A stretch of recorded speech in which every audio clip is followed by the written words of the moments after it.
Arsenal signed Ben White for £50 million. Barrella and Aouar to Liverpool FC. United are set to bid for Raphael Varane. The Saul and Griezmann talks are still ongoing. Everton are linked to Koulibaly. And Gareth Bale loves golf. All this and more on today's Redmond Roundup.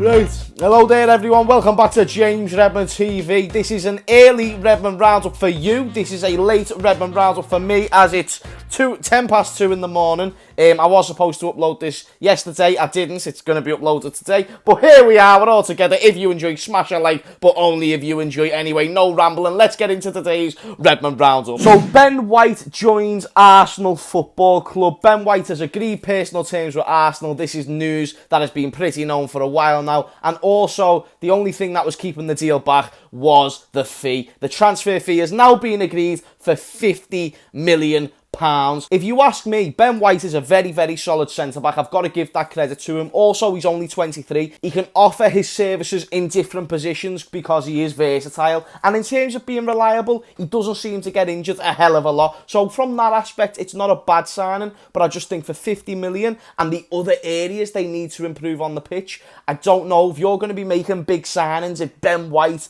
is the right one to be making. And do I think Ben White fills that gap between 8th and top 4? Because if you're Arsenal, you want to be getting top 4. I don't know if it does, but let me know in the comments down below what you think of this signing. So Nicolo Barrella and Aouar are both linked with Liverpool. Now, we're probably not going to get either one of these players, let alone both of them. That being said, we have been linked with both of these players over the past few days, and I just want to confirm to you that these Nicolo Barrella links shut them down. Fabrizio Romano came out. He's already confirmed that he's basically untouchable. Inter have no intention of selling this player. But Aouar is a completely different case. Now, bear in mind, Aouar is also linked with Arsenal. In fact, I think they're the front runners to possibly go ahead and sign Aouar, but they're also linked with Locatelli. But Liverpool have also had Aouar on their scouting list for a good while now. And also, they're only looking on really wanting around 25 to 30 million pounds. I'm not sure if he's my number one option, but I'm certainly not upset to see a Aouar join the club because it's better than nothing, and I still think he can add something to this squad that our midfield doesn't quite have at the moment. So ignore the Barrella links, but keep an eye out on these Aouar links, because if Liverpool aren't active anytime soon, that's a deal that we might jump on later on in the window. So Manchester United to bid for Raphael Varane, Fabrizio Romano is saying. Personal terms have been agreed with United also, which can mean anything. It can just mean like a little verbal handshake. It's not down on paper because there hasn't been a deal agreed. To get something down on paper, you need to get a deal agreed, and that still hasn't been done by Real Madrid. Once Real Madrid have made a decision, then Manchester United can enter talks with Raphael Varane. They're going to sign him for a lot of money on a weekly basis for sure, but will this improve their team? Absolutely. And the thought of a Sancho and a Varane in one window is slightly concerning, especially with the fact they're our rivals and they finished above us last season.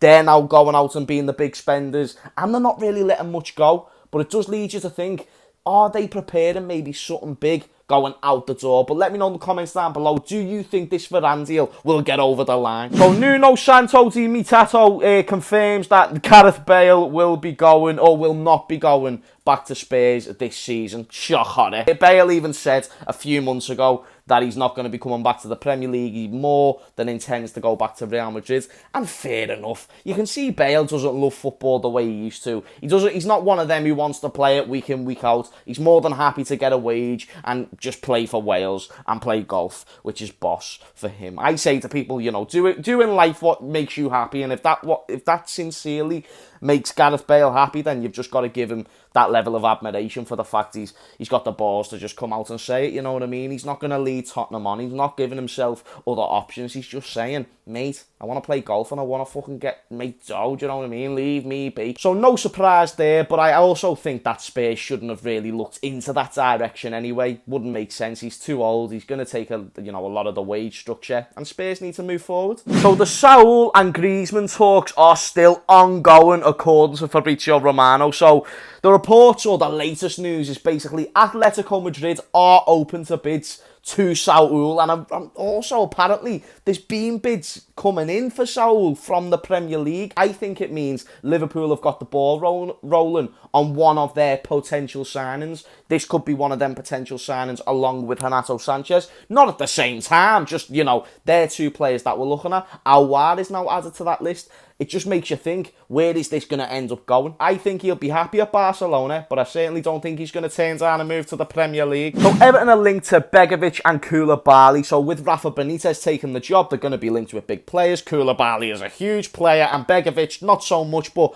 for covered needs for Jordan Pickford, with Olsen going back to Roma, it makes sense to go ahead and look for options. And Begovic is not a bad option. He would also be free. He would also be probably open to a move to a club like Everton for sure, where he's not going to play week in, week out, but he can still get a look in every now and then. And then obviously a former player of Rafa Benitez in Koulibaly, he's linked away with a move every summer. Not usually to Everton, but it makes you think, are Everton actually interested? I don't think they are. I think this is just paper talk, and they've thought, Rafa Benitez and Koulibaly. Koulibaly hasn't really been doing a hell of a lot over the past few seasons, or it hasn't really been talked about as much. 2 seasons ago, 3 seasons ago, Koulibaly was better than Van Dijk. Now they're not even in the same conversation, so it makes you think, is he too old? Can he still do it in the Premier League? I think he could, but how much money will you need to spend? All these things come into a factor, and it just seems too easy with the fact Rafa Benitez did used to manage Koulibaly. And also, furthermore, and last point,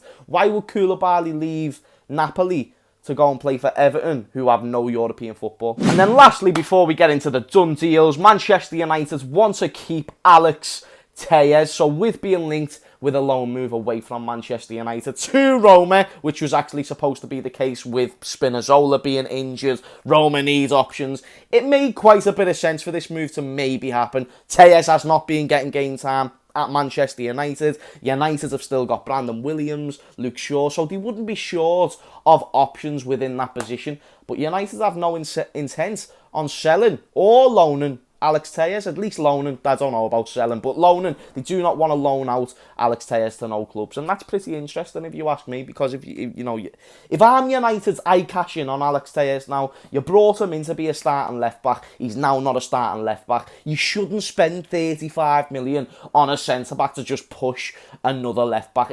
Sorry, I said centre back, left back.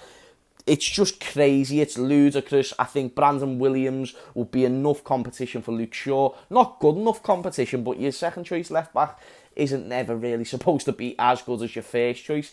So Alex Telles, there's a debate that he could be better than Luke Shaw. He just hasn't been able to prove it yet. So I'm surprised to not see him maybe being loaned out, but I think that could just open a door for him possibly to be sold. And then the done deals, of course, you've got the Ben White to Arsenal deal, but you've also got Sambi Lokonga completing his £17.5 million Euro move to Arsenal after spending 11 years at Anderlecht. He's only 21. He's a midfielder. He looks good on the ball. Let me know what you think about that signing in the comments down below. Also, we've got Lucas Nemecha joining Wolfsburg from Manchester City. He's a 22-year-old German striker, or he might be 21. Either way, 13 million euros. Not a bad signing there. And then Saliba has officially joined Marseille on loan with no option to buy at the end. And then just before we end the video, I want to do a few more topics on the Redmond Roundup, and this is a Liverpool topic because it's supposed to be a Liverpool show, but a lot of football is being getting talked about. So I want to talk about who do Liverpool need to sell, and I've came up with a list of players who I think need to be sold. And whether you sell all these players isn't really what I'm saying. I'm just suggesting, if you've got to look at a list of players that we should probably think about selling, it could be this list. So I've gone with Origi. I've also put how much I think we could get for these players, just to work out a rough estimate of how much Liverpool could get. And that's because Liverpool are going to be doing the spend to buy, the buy to spend, or whatever the frick. The score with FSG. They don't buy players with their own dough. So that's why we need to sell players, and these are the players I think we should sell. So Origi, I think we could get 10 to 15 million. Harry Wilson, 15 to 20 million. Shaqiri, 10 to 15 million.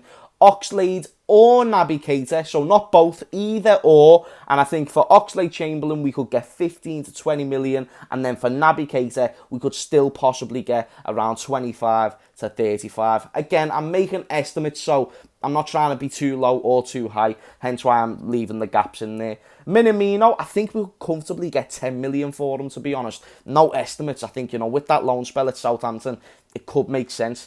Karius, whether it's for free, whether it's for 2 million or 5 million, I don't care. Get him gone. He's not going to play. I'd actually have Karius over Adrian, but you can see that's not what the club are going to be doing. Marco Grujic, who's been heavily linked away from the club over recent days, 15 million for him. I think we could easily get that. And then if you add all them players up, so Origi, Wilson, Shaqiri, Oxlade or Naby, Minamino, Karius and Marco Grujic, that's 8 players. And that works out, I never done the exact maths, but that works out to over at least 80 million. And that's worst case. If all them players are bought on the lower end of them estimates that I've made, you're still getting close to around 80 million, probably, well, actually over 80 million. So that leads me to think you've got to get rid of them players. Because if the only way we're going to actually improve our squad by buying players is by selling players, I think these are the type of players you sell. Origi, he's not going to add nothing to the squad. He's 25, 26. He's only going to keep going down in terms of value. It makes sense. Harry Wilson, even though he's a good young player, yes, he can come off the bench and make an impact. That's a fact. But another thing that's a fact is he's not better than Mane, Salah, Harvey Elliott or Firmino, in my opinion. Therefore, let's, again, cash in on him while he's actually got a little bit of momentum behind him at the moment. Karius is just, it doesn't even need explaining. Marco Grujic, again, came as like a 19-year-old kid. Now he's like 24, 25. We don't need to keep him. We have done with Marco Grujic what we needed to do. Bought him for like 2 million. We've made him an asset and now we're going to sell that asset. That's the way Liverpool need to operate for these type of players. Even Shaqiri can add something to the squad. But first off, his legs are massive, so he's barely ever fit. And second off, can you get someone better? I think you can. Can you get someone with a little bit more promise? I think you can. All these players, Minamino, you don't need him in the squad at all. I believe we bought him for marketing and simply only for that. I don't want to be offensive to Minamino, but we signed him when he was 25, after a good season with Haaland. Just didn't make no sense. But people, that has been the end of today's Redmond Roundup. They're the players who I think we should sell. And that's all the transfer news in abundance. Today was a little bit of a longer one. And I'm sorry if I was a little bit off cue. It's literally, it's 2:30 in the morning. I'm crazy, so it's my fault for leaving it this late. But hopefully you still enjoyed regardless. If you did, smash a like, but only if you enjoyed. Subscribe and I will see you all later. Peace.